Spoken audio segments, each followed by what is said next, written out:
safety string. Yeah.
Looks good, Ron. Well, there you go.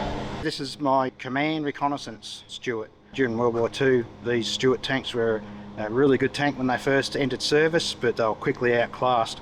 But because they were such a good tank in reliability, manoeuvrability, maintenance, training, they wanted to keep using them. So one of the options was to take the turret off and make it a little hot rod out of it. But the commanders loved them so much, they took them on as a command vehicle. They were loved so much by the soldiers in the Western Desert, they were actually nicknamed the Honey.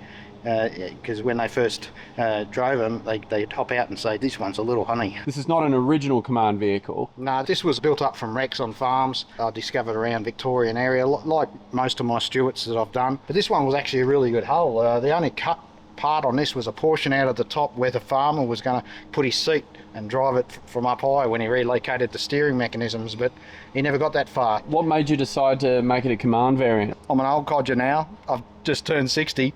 It's a lot easier to climb in and out of them without a turret. I fitted this seat and safety bar. That portion there is actually off a period correct 6x6 Studebaker truck.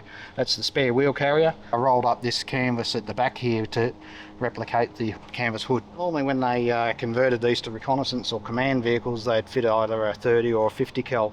Most common I've seen in photos are 30 cals. So I've put a 30 cal mount up there for anti-aircraft defence or close infantry defence. Oh yes, and then there's the standard hull mounted 30 cal at the front here, ball mount they call it, and yeah, again for close in defence. It's a nice unique paint job. They call it the Desert Splinter Camouflage scheme, and basically it's olive drab that it came from the factory. They've put on their desert yellow, but they also put on a sky blue, because out in the desert the horizon is nearly always the blue sky. I've seen photos. One is a really good one of General Montgomery standing up in top of one of these, and you can see that it's got side skirts and everything, and it's got the Splinters camouflage scheme on it. Created that as best I can. I understand some people might think that the blue is too blue.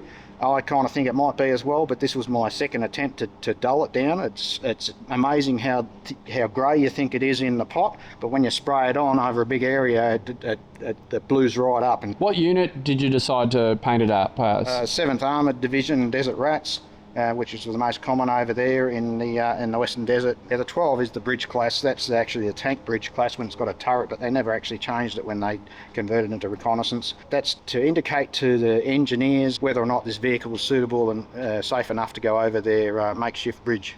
Is this the correct serial number for this vehicle, Ron? I think it is. I did some research and ascertained that this T number was the correct number for the stamped stereo number, which is on the inside on a round circular retaining plate behind this front left return roller. You always find the serial number stamped in there, and beside that is the brass data plate, which nearly always is missing on a wreck, because people want to take the souvenir home, so they'd always chisel it off. But I've put a data plate on this. It's a reproduction one, but it's been stamped with the same serial number. Is when this left the USA, that they painted the serial number in blue, USA, and the number continued on through here. The reason they painted it in blue was back in the day, black and white photography was the only norm, and when it's in blue, and when it left the factory and it's on a train heading out, they worked out that the spies couldn't take photos and clearly identify numbers of tanks that were leaving the factory. Hence why it's in blue. When it got to Britain or Western Desert in British service, the British T number was always painted over the blue, but sometimes they didn't paint out the blue. They were in a rush, so they just masked it off, painted their T number on, and then camouflage the vehicle up in their desert colours. When I restore a vehicle, I like to add little details like that. It's that's what makes it restoration, is the details. The engine I retrofitted because it was a wreck when I got it. Obviously no radial engine. Radial engines are hard to find. I wanted this to be reliable, get in, press start and go. So this one's an International DV550. It's called a Noise. It's spelt like noise, and it probably should be called a noise because they're pretty noisy, but it's Noise. It was a common engine in the 70s and 80s in international ACO trucks, usually bogie drives, and this one's an 8-cylinder V8 diesel, but it's an interesting engine because it idles on 4 cylinders. It's called a fuel saver. Even back then they were trying to save on fuel, so it got a bit of a chug sound at idle, which is good because it sounds like a radial, but on power it runs on 8.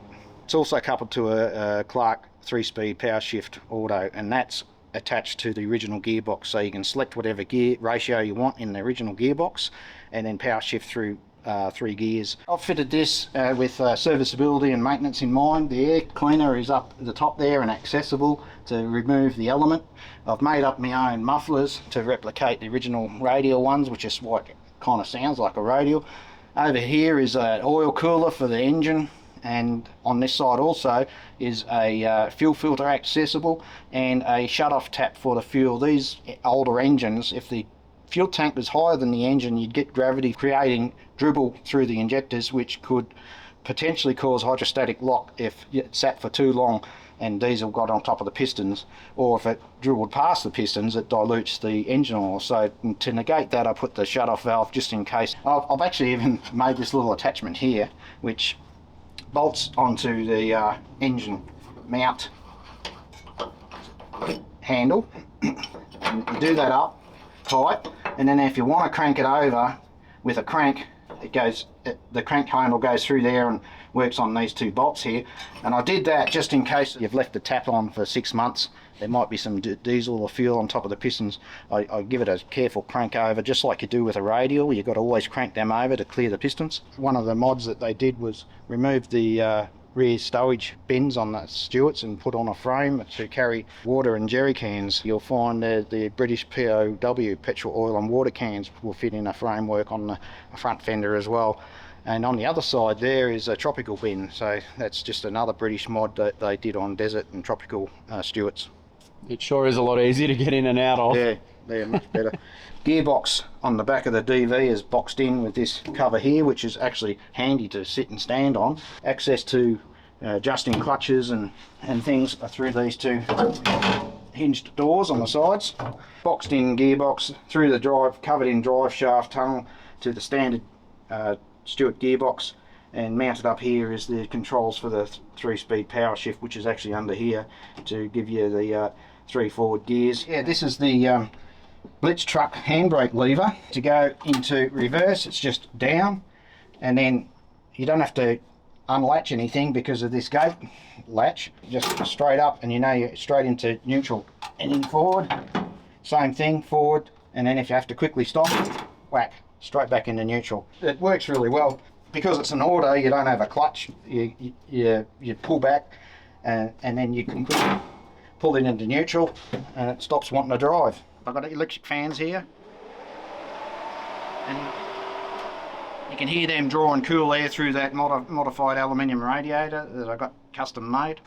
I've also got this.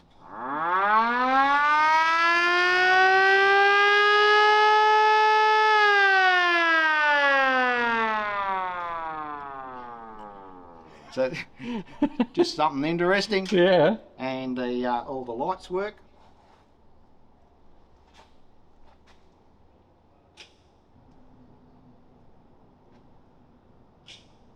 How long did this one take you, Ronnie? Like most of my vehicles, I collect them over many years, collect all the parts, and then one day I'll just get the urge to start assembling, and usually once I start assembling I can't stop.